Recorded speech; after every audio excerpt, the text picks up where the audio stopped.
The Houston Texans season predictably ended at the hands of the Kansas City Chiefs, a fate all too familiar for the team shoeholed into the Saturday afternoon slot of the NFL playoffs.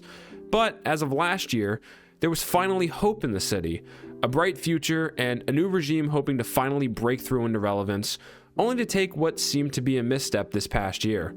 Sure, the team still won the weak AFC South, and the defense continued to develop into an elite unit, but something felt off, specifically on the offensive side of the ball. Hello everyone, and welcome back to the channel. Pretty happy to be back here and making videos. Today I just want to talk about what went wrong with the Texans offense this year. I'm going to dive into some of the more granular pass protection stuff, and I also want to talk a little bit about their run game. But first, I want to hop right into it by talking about the most important and possibly the most discussed part of this offense, CJ Stroud. A lot of people are wondering if CJ Stroud hit a bit of a sophomore slump after what was, by all accounts, a historic rookie season. And if you look at the box score stats from year to year, it kind of suggests that.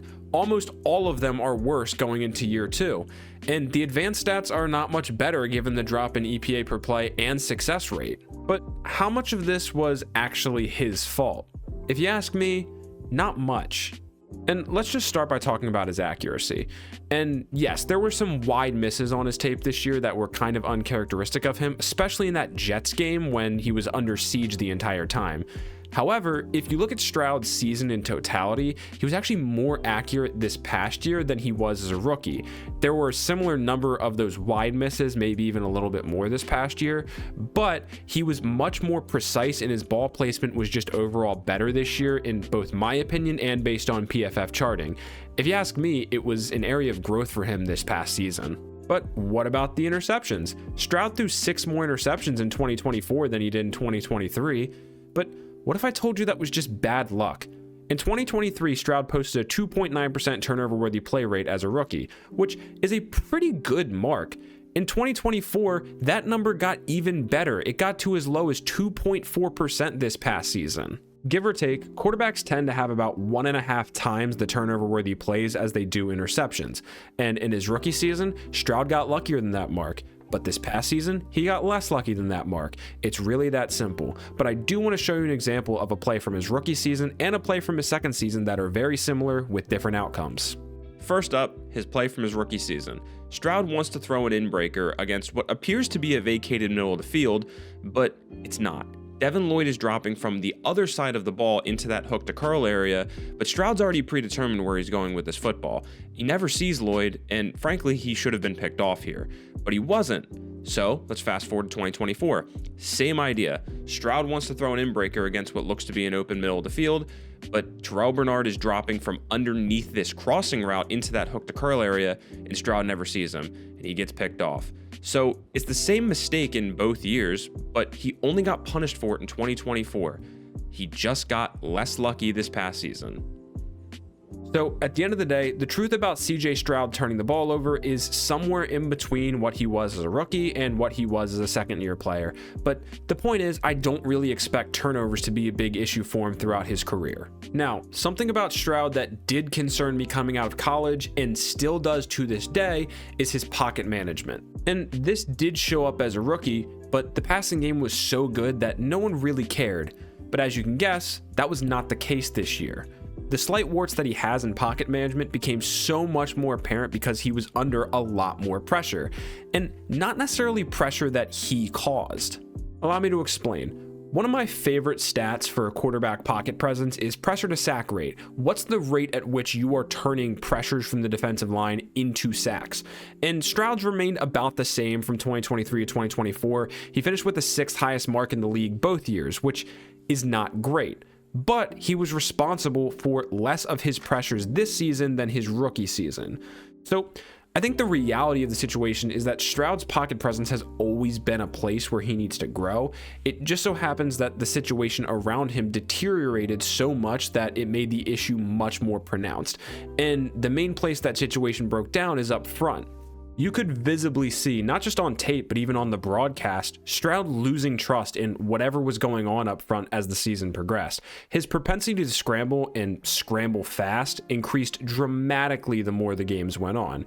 So now we have to ask, what's the culprit for all this? The offensive line absolutely struggled this year, and that is largely a talent issue. Kenyon Green has been a disappointment, to say the least, and they've dealt with a lot of injuries up front, especially on the interior, that has led to a constant rotating cast of characters that never really have formed a cohesive unit in there. Laramie Tunsil looks to have taken a bit of a step back, and Titus Howard has been better at guard than he was out at tackle, but that leaves rookie Blake Fisher to be the man on the right side of the line, and that's a pretty tall ask for a guy who wasn't necessarily a blue chip polished prospect in the first place. But even with all that, and even with all the seemingly failed investment they have dumped into that offensive line, I still don't think talent is their biggest issue. I think their biggest issues are their pass protection plan and their answer for games that defenses throw at them. And a big piece of evidence for that is that the Texans led the NFL this season with 79 unblocked pressures. That is 79 times that the quarterback was staring at a free rusher coming down the barrel right at him.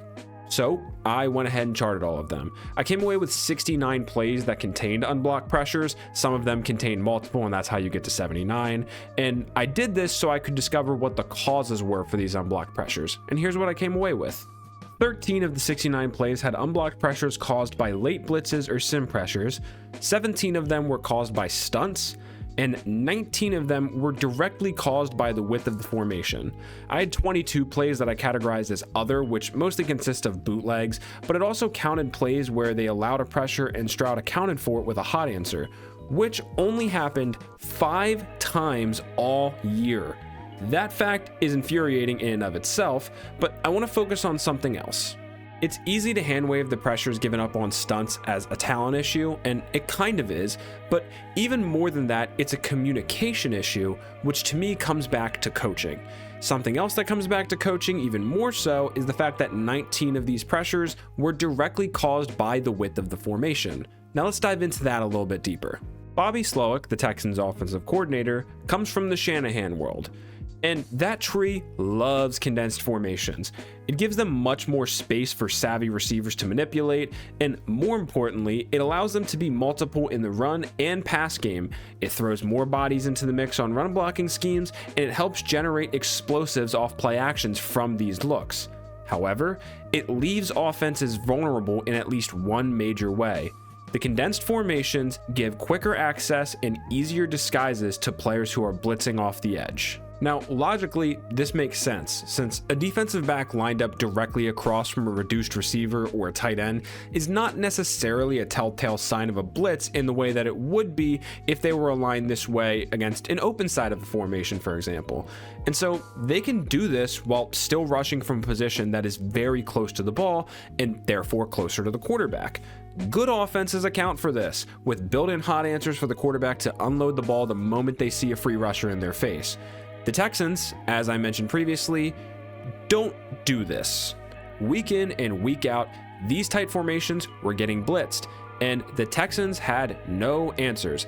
I don't know if they thought that CJ Stroud was late career Phillip Rivers and could just find all the answers post-snap without actually having hots. I don't know what the thought process was, but they never had answers. And that was especially difficult considering the down and distances they often found themselves in. The Texans' average yards to go on third down was 7.75. Now, full transparency, these stats are very hard to find, so I wasn't able to fully verify this data for every team, but the only team I could find with a longer distance to go on third down was the Seahawks at 7.87, and this makes sense because these are two of the worst rushing teams in the NFL. But just focusing on the Texans for a minute, their run game was poor in 2023, but it descended to a new level of awful in 2024. The only reason that their basic yardage stats didn't look completely terrible was because Joe Mixon would occasionally pop an explosive run to balance things out, signified by their 11th highest explosive run rate in the league. But all in all, the run game was abysmal. And I showed you their overall success rate just a little bit ago. It was even worse on first and second down, which is what set them up for all these long third downs.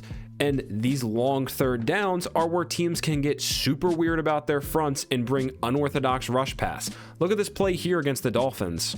Allow me to set the scene for this one real quick. It is 3rd and 15.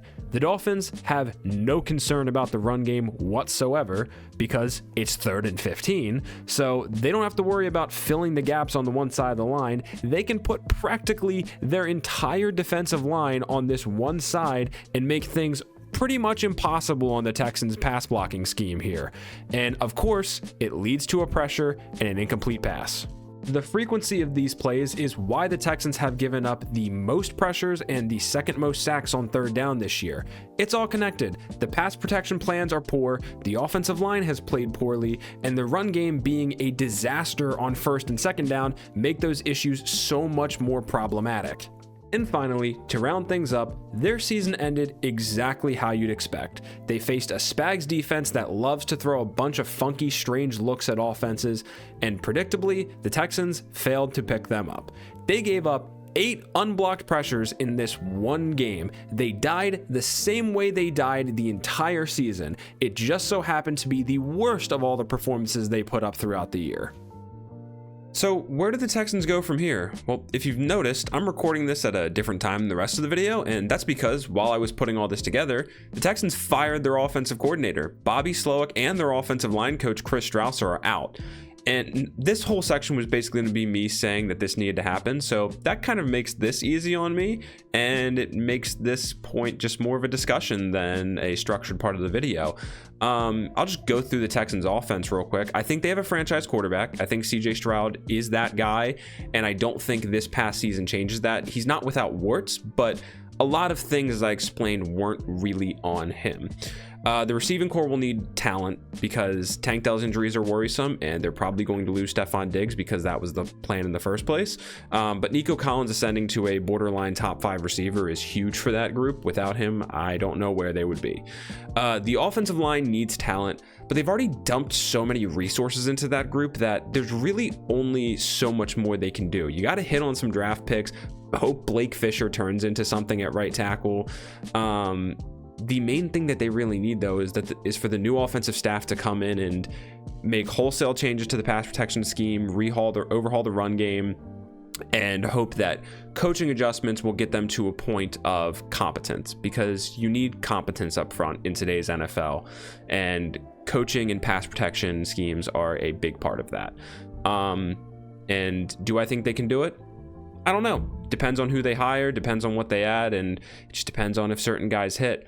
But I think CJ Stroud and Nico Collins are definitely carrying the weight as far as hope for the future of the Houston Texans offense goes. But with that, I'm just happy to be back making videos, happy that my schedule allowed me to make this one, and hoping that that continues. And I appreciate you all watching, and I appreciate you all coming back to watch this one, and until next time.